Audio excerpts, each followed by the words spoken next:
नमस्कार, आप देख रहे हैं जी बिहार झारखंड में हूं आपके साथ अनुपमा झा। बिहार के कई जिलों में एक बार फिर से बारिश और वज्रपात के कारण अलग अलग जिलों में 11 लोगों की मौत हो गई और सबसे बड़ी घटना छपरा में हुई, जहां वज्रपात से 5 लोगों की मौत हो गई। तो वहीं पटना के बाढ़ में आकाशीय बिजली गिरने से 2 लोगों की मौत हो गई। आगे बढ़ते हुए नवादा की बात करें, वहां पर भी वज्रपात से 2 लोगों की जान चली गई। इसके अलावा लखीसराय में 1 और जमुई में 1 शख्स की मौत हो गई। हादसे को लेकर बिहार सरकार ने मृतकों के परिजनों को 4-4 लाख रुपए के मुआवजे देने का आदेश दिया। सीएम नीतीश कुमार ने वज्रपात में 11 लोगों की मौत पर दुख जताया। अपने शोक संदेश में सीएम ने कहा कि आपदा की घड़ी में सरकार पीड़ित परिवारों के साथ खड़ी है। उन्होंने आपदा विभाग के जारी गाइडलाइंस का पालन करने की भी लोगों से अपील की। और इसी बीच भारी बारिश को लेकर बेगूसराय, लखीसराय, खगड़िया, शेखपुरा और मुजफ्फरपुर जिले के लिए खास तौर पर अलर्ट जारी किया गया।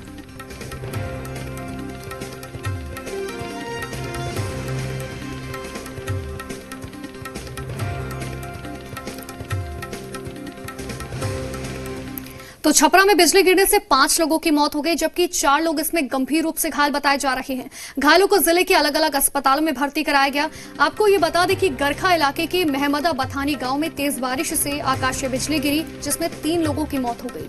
मरने वालों में एक महिला और एक 11 साल का लड़का शामिल है। दूसरी घटना गरखा प्रखंड के रामगढ़ा गाँव की है, जहाँ खेत में काम कर रहे किसान की बिजली गिरने से मौत हो गई। 2 लोग इसमें गंभीर रूप से घायल हो गए। तो वहीं तीसरी घटना मकेर प्रखंड के ठहरा गांव की है। वहां आकाशीय बिजली गिरने से एक महिला की मौत हो गई।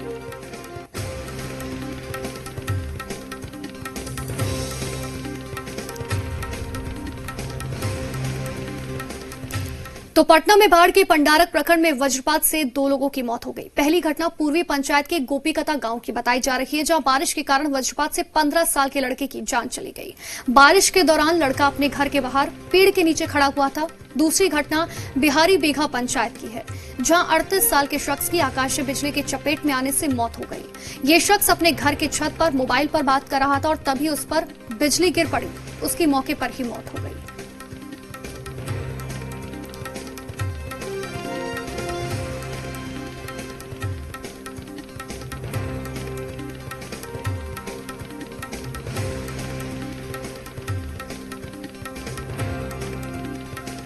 अपने घर के पास बैठे हुए थे, अचानक ठनका गिरने से उनका मौत हो गई। गोपकीता गाँव में ग्राम गोपकीता सीताराम बागी। तो आगे उस बच्चे के परिजनों के लिए क्या व्यवस्था की जाएगी आप लोगों के द्वारा? परिजनों के लिए उसके लिए व्यवस्था सरकार का है, मुआवजा मिलेगा।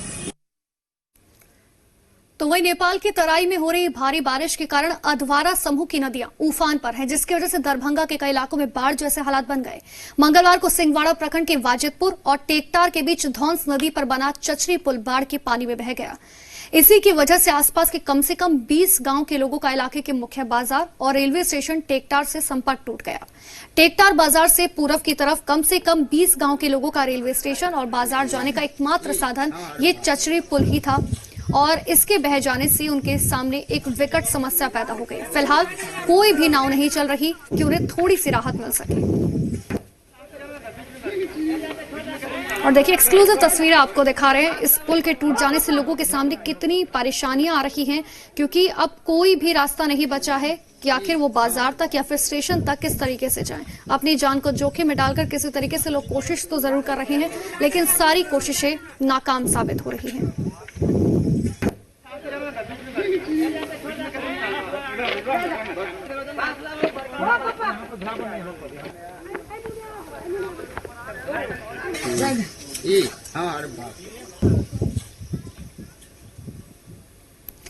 तो कोरोना काल में जहां एक तरफ किसी भी कार्यक्रम पर पाबंदी है, दूसरी तरफ मुजफ्फरपुर की तस्वीरें हैं, जहां शादी समारोह में राइफल से फायरिंग का वीडियो वायरल हो रहा है। सदर थाना क्षेत्र में पिछले हफ्ते एक शादी समारोह का वीडियो बताया जा रहा है। यूं तो अक्सर शादियों में हर्ष फायरिंग के मामले सामने आते हैं, लेकिन इस और कोई भी कार्रवाई नहीं होती। फिलहाल देखने वाली बात है कि इस मामले में क्या होता है। सबसे पहले आपको ये पूरा वीडियो दिखाते हैं।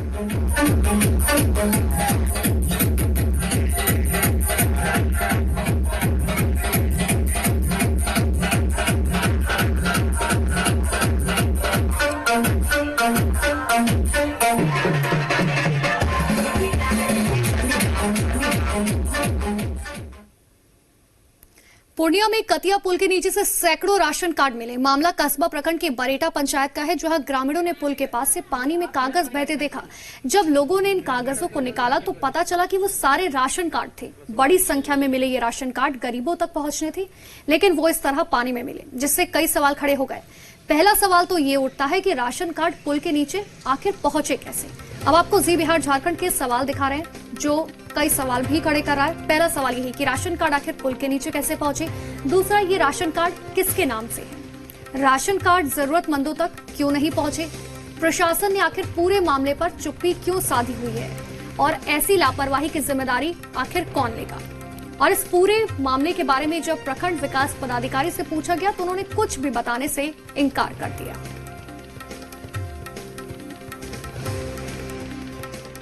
ये कार्ड जन वितरण प्रणाली का है, जो कि जीएनगंज रोड में एक कतिया पुल पड़ता है। वहाँ पे लगभग जो है कि 500 से 600 कार्ड फेंका हुआ था, और बिल्कुल सादा कार्ड है, जिसपे कि न किरासन का कोई किरासन उठा है और न मतलब जो है कि गेहूँ चावल। मुजफ्फरपुर में नकली गुटखा बनाने वाली फैक्ट्री का भंडाफोड़ किया गया। मामला सदर थाना क्षेत्र के बारामतपुर का है, जहां पुलिस ने नकली गुटखा फैक्ट्री में छापा मारा। वहां से बड़ी मात्रा में मादक पदार्थ भी जब्त किए। साथ ही गुटखा फैक्ट्री के संचालक मनोज कुमार पौदार, उनकी बेटी और कई कर्मचारियों को हिरासत में लिया गया। डुप्लीकेटिंग करके मोदक और शिखर गुटखा का फैक्ट्री बनाया जा रहा है, जिसका कोई कागजात इनके पास नहीं है। सूचना मिलने पर हम लोग आकर छापामारी किए। छापामारी जारी है। अभी कुछ बरामद हुए करेगा। मशीन वगैरह है, जितना सामान सबका जब्ती सूची बनेगा। बिहार में कोरोना का कहर जारी है। संक्रमित मरीजों का आंकड़ा 10,000 के करीब पहुंच गया। इसी बीच पटना जिले के पालीगंज में आयोजित हुए शादी समारोह में कोरोना का विस्फोट हुआ। शादी 15 जून को हुई। शादी के 2 दिन बाद दुल्हे की मौत हो गई और कहा जा रहा है कि दुल्हा कोरोना पॉजिटिव था। अब 15 दिनों के बाद उस शादी में गए 100 से अधिक लोग कोरोना से संक्रमित हो गए। बड़ी तादाद में लोगों के कोरोना संक्रमित होने का मामला जब सामने आया तो जिला प्रशासन भी अलर्ट मोड पर आ गया। पालीगंज में जानलेवा बना शादी समारोह। शादी के दूसरे दिन दूल्हे की हुई मौत। 100 से ज्यादा गेस्ट हुए कोरोना पॉजिटिव। पटना से करीब 50 किलोमीटर दूर पालीगंज में कोरोना का विस्फोट हुआ है।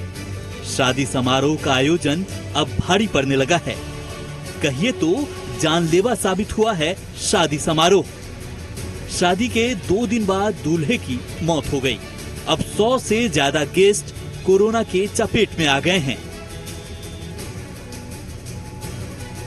सारे पॉजिटिव केसेस को बीटा आइसोलेशन सेंटर में ट्रांसफर किया जा रहा है। कुछ लोग को भी भेज दिया जा चुका है, बाकी लोगों को भेजा जा रहा है। सर, ये जो लोग संक्रमित हैं, क्या शादी विवाह वाला जो हुआ था मामला, जिसमें मौत हुआ है दुल्हा को, क्या उसी से लोग जुड़ा हुआ है? इसमें मैक्सिमम लोग शादी वाले प्रोग्राम से जुड़े हुए हैं। दरअसल पालीगंज में शादी समारोह का आयोजन हुआ। 30 साल के दूल्हा गुरुग्राम में सॉफ्टवेयर इंजीनियर का काम करता था और शादी करने के लिए 12 मई को पटना अपने गांव डीहीपाली आया था। इसी दौरान उसके अंदर कोविड-19 के लक्षण पाए गए, मगर परिवार वालों ने जांच कराने के बजाय उसकी शादी करवा दी। शादी के 2 दिन बाद ही उसकी तबीयत काफी बिगड़ गई और पटना एम्स ले जाने के दौरान ही उसकी मौत हो गई। इस पूरे मामले की भनक जब जिला प्रशासन को लगी तो शादी में शरीक हुए सभी मेहमानों की कोरोना जांच कराई गई। जांच के बाद 15 लोग कोविड-19 से संक्रमित पाए गए और 80 लोगों का रिपोर्ट सोमवार को पॉजिटिव आया। अभी तक 100 से ज्यादा लोग कोरोना की चपेट में आ गए हैं। इसके बाद तो पूरे पालीगंज में हड़कंप मचा हुआ है। जिला प्रशासन अलर्ट मोड में है। 24, 25, 26 को सैंपल लिया गया था, जिसमें टोटल 79 लोग पॉजिटिव निकले हैं, जिनको हम PSIC बीटा में भेज रहे हैं। पालीगंज में कोरोना का खौफ हर तरफ मंडरा रहा है। पालीगंज ब्लॉक के कई गांव को सील किया गया है। जिला प्रशासन और स्वास्थ्य विभाग के कर्मी लाउड स्पीकर के माध्यम से लोगों से घर में रहने और बाजार में भीड़ न इकट्ठा करने की अपील कर रहे हैं। यह सब कोरोना काल में हुए एक विवाह समारोह में बरती गई लापरवाही का नतीजा है। शशांक शेखर, जी मीडिया, पटना। पटना के पालीगंज में कोरोना का विस्फोट क्या हुआ, राजनीतिक गलियारे में भी इसे लेकर घमासान मच गया। विपक्ष ने एक साथ मिलकर सीधे सीधे सरकार के खिलाफ मोर्चा खोल दिया। आरोप ये लगाया गया कि राज्य सरकार कोरोना से बिगड़े हालात को लेकर आखिर गंभीर क्यों नहीं है। तो वहीं चुनावी मोड भी है, उसे जनता की चिंता नहीं है। तो वहीं राज्य सरकार में शामिल बीजेपी और जेडीयू ने विपक्ष के हमले पर सीधे सीधे पलटवार किया। कोरोना विस्फोट पर सियासी घमासान, पालीगंज के मुद्दे पर सरकार पर वार, विपक्ष के वार पर एनडीए का पलटवार।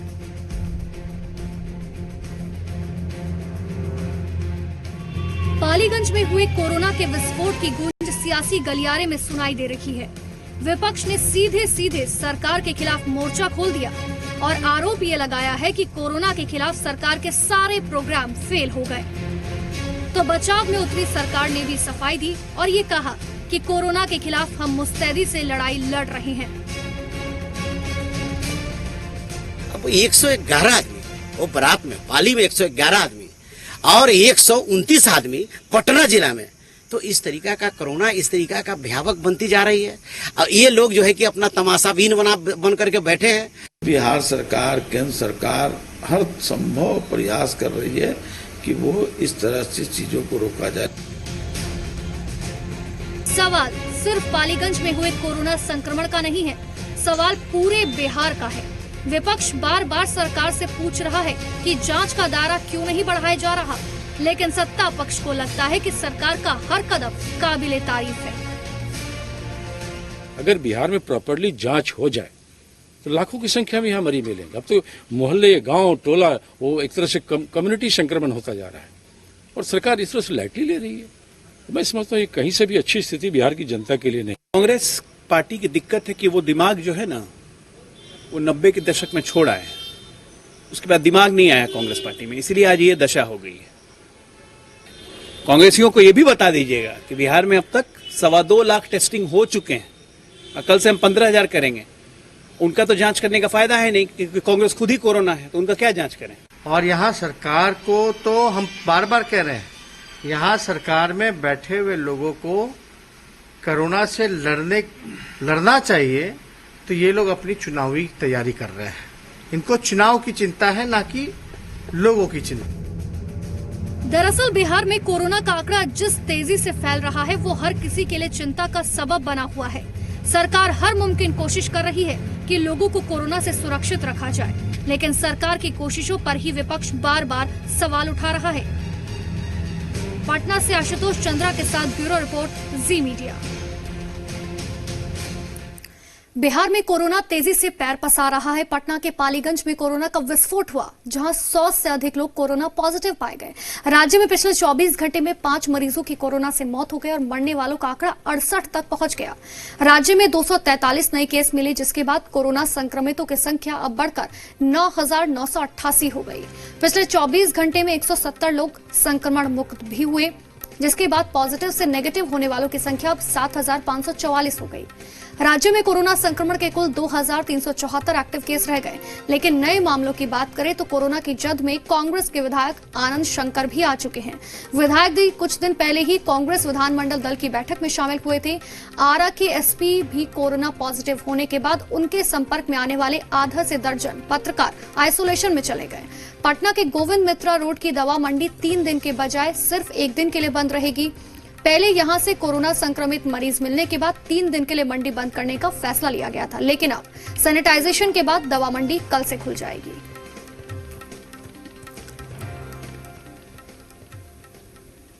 और कोरोना से जुड़ी हुई एक अच्छी खबर यह भी है कि पूर्व केंद्रीय मंत्री रघुवंश प्रसाद सिंह कोरोना संक्रमण से मुक्त हो गए हैं। उन्हें पटना के एम्स से छुट्टी मिल गई है। कोरोना पॉजिटिव आने के बाद रघुवंश प्रसाद सिंह को एम्स में भर्ती कराया गया था, जहां इलाज के दौरान उनकी 2 रिपोर्ट नेगेटिव आने के बाद उन्हें अस्पताल से आज छुट्टी मिल गई।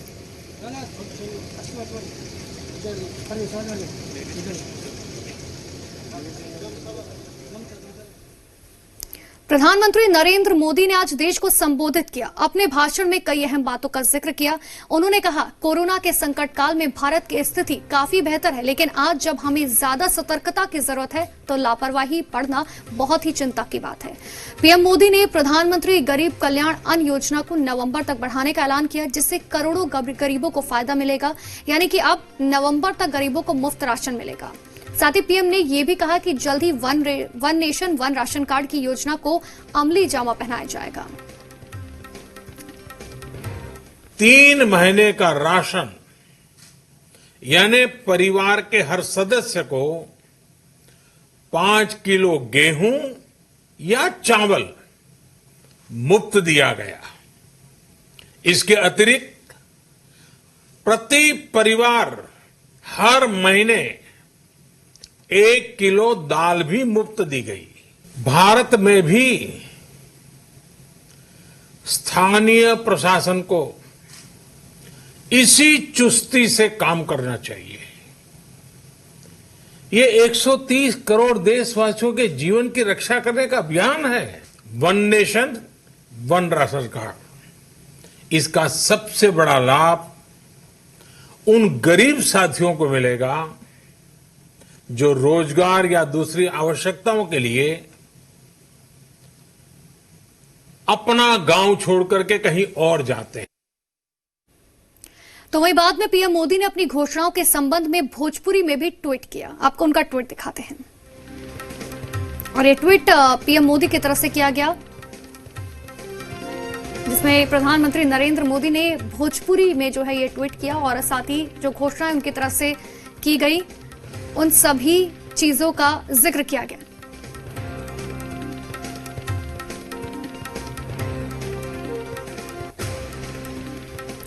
तो वहीं पीएम मोदी के संबोधन पर विपक्ष ने हमला बोला, उनके बयान को चुनावी बताया। तो वहीं जेडीयू ने पीएम मोदी के संबोधन को संतुलित करार दिया।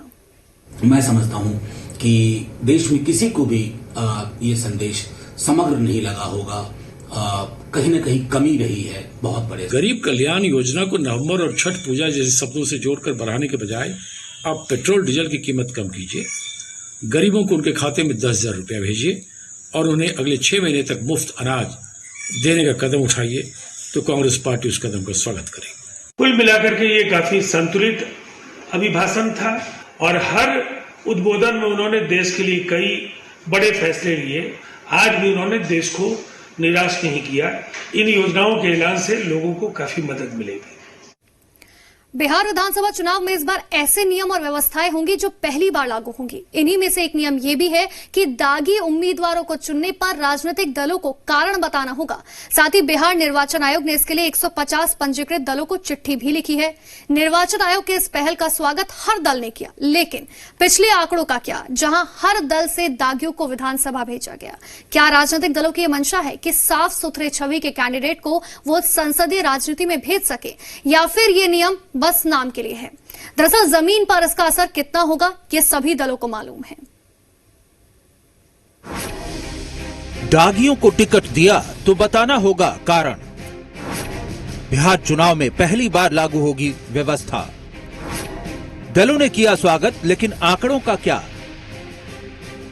संसदीय राजनीति में निर्वाचन आयोग साफ सुथरे उम्मीदवारों को देखना चाहता है, तभी तो इस बार बिहार चुनाव से एक नया नियम लागू होने जा रहा है। नया नियम यह है कि बताना होगा दागियों को क्यों चुना। बिहार विधानसभा के चुनाव में दलों को ये बताना होगा कि जिनके खिलाफ आपराधिक मुकदमे लंबित हैं, उन्हें प्रत्याशी क्यों चुना। दलों को बाजाब्ता अखबार में ये सूचना प्रकाशित करानी होगी। चुनाव आयोग ने सुप्रीम कोर्ट के आदेश के मद्देनजर सभी मान्यता प्राप्त दलों के लिए ये प्रावधान लागू कर दिया है। बिहार में 150 रजिस्टर्ड दलों को निर्वाचन आयोग ने चिट्ठी लिखी है, जिनका मुख्यालय पटना है। कैंडिडेट चुने जाने के 48 घंटे के भीतर फॉर्मेट C7 में उसे समाचार पत्रों में सूचना देनी होगी। ये सूचना राज्य और राष्ट्रीय अखबार में देनी होगी। निर्वाचन आयोग के इस फैसले का स्वागत हर दल ने किया है। बिल्कुल स्वागत योग्य कदम है। चुनाव आयोग के इस कदम का हम अपने दल की ओर से स्वागत करते हैं। इस पे और कड़े कानून होने चाहिए। कानून तो ऐसा होना चाहिए कि दागी उम्मीदवार चुनाव लड़ ही ना पाए। अब सुप्रीम कोर्ट के जैसा दिशा निर्देशों का चुनाव आयोग उसको पालन कर रहा है। जनता दल यू ऐसे किसी सुझाव का जो चुनाव सुधार संबंधी हो, इन सभी सुझावों का स्वागत करता है और अमल करने की पहल भी करे। निर्वाचन आयोग के फैसले का स्वागत हर कोई कर रहा है, लेकिन जरा आंकड़े भी देख लीजिए। 2015 चुनाव के बाद 142 विधायक ऐसे चुनाव जीत कर आए जिन पर आपराधिक मामले दर्ज हैं। 98 विधायकों पर गंभीर आपराधिक मामले दर्ज हैं। आरजेडी के 80 में से 34 विधायकों ने खुद पर गंभीर आपराधिक मामलों की जानकारी चुनाव आयोग को दी है। जेडीयू के 71 में से 28 विधायकों के खिलाफ गंभीर मामले दर्ज हैं। बीजेपी के 53 में से 19, कांग्रेस के 27 में से 16, सीपीआई-एमएल के 3 में से 2 पर मामले दर्ज हैं। आरएलएसपी के 2 में से 1 पर गंभीर मामला है। एलजेपी के 2 में से 1 विधायक ने अपने ऊपर गंभीर आपराधिक मामलों की जानकारी दी है। इनमें हत्या से संबंधित मामले, महिलाओं पर अत्याचार, सांप्रदायिक अशांति फैलाने, अपहरण के मामले शामिल हैं। चुनाव आयोग अगर गंभीर है तो उन्हें सर्वदलीय बैठक बुला के स्पष्ट एक गाइडलाइन देना चाहिए कि जिसके ऊपर भी आपराधिक मामले हैं उनके नामांकन को हम रद्द करेंगे। अगर ये चुनाव आयोग करे तो आप देखिए राजनीति में सही में कुछ शुचिता आ पाएगी। लेकिन विज्ञापन देने और एफिडेविट देने से थोड़ी रुकता है, लोग तो जो उस टाइप के आ ही रहे, तो मैं इसे पर्याप्त नहीं। हकीकत यह है कि हर दल को दागी कैंडिडेट से मोहब्बत है, कोई भी किसी से पीछे नहीं है। इसलिए निर्वाचन आयोग के फैसले का स्वागत करने से कुछ नहीं होने वाला। पहले तो पार्टियों को खुद बदलना होगा। आशुतोष चंद्रा, जी मीडिया, पटना। फिल्म अभिनेता सुशांत सिंह राजपूत की मौत को लेकर कयासों का दौर खत्म नहीं हो रहा। लगातार सीबीआई जांच की मांग उठ रही है। पटना में इस मामले को लेकर अभिनेता शेखर सुमन ने आरजेडी नेता तेजस्वी यादव से मुलाकात की। बाद में शेखर सुमन और तेजस्वी यादव ने एक प्रेस कॉन्फ्रेंस की, जिसमें सभी ने सुशांत की मौत का सच सामने लाने पर जोर दिया। सुशांत सिंह राजपूत की मौत के बाद से ही सुसाइड पर उठ रहे सवालों के बीच इंडस्ट्री से जुड़े कई लोग सीबीआई जांच की मांग कर चुके हैं। इस मुहिम में शामिल शेखर सुमन ने पटना में आरजेडी नेता तेजस्वी यादव से मुलाकात की और उस मुद्दे को फिर से उठाया। शेखर सुमन ने इस बात पर भी जोर दिया कि वो कौन लोग हैं जिन्होंने सुशांत को खुदकुशी करने पर मजबूर किया। बॉलीवुड में अगर ऐसा कुछ हो रहा है तो उसकी जांच होनी चाहिए। क्या कोई इंडस्ट्री को कंट्रोल कर रहा है? इन सभी बातों को शेखर सुमन ने पटना में आयोजित एक प्रेस कॉन्फ्रेंस में उठाया। हमारे इंडस्ट्री एक परिवार है, ये उनके साथ हुआ, हमारे साथ भी हो सकता था, किसी के साथ भी हो सकता था। आवाज उठानी जरूरी है, लेकिन हैरत की बात है कि न इंडस्ट्री से आवाज उठ रही है, न नेशनल न्यूज पे या आवाज उठ रही है। सिर्फ सोशल मीडिया पे बहुत सारे लोग जो हैं वो कह रहे हैं कि इसकी जवाबदेही होनी चाहिए। कंगना रनौत, शेखर सुमन, रूपा गांगुली और इंडस्ट्री के कई लोगों ने बॉलीवुड में चल रहे नेपोटिज्म का विरोध किया और कहा कि बाहर से आए लोगों को इसका खामियाजा भुगतना पड़ता है। इसके साथ ही ये लोग सुशांत की मौत की सीबीआई जांच करने की मांग भी कर चुके हैं। ब्यूरो रिपोर्ट, जी मीडिया। और इसी के साथ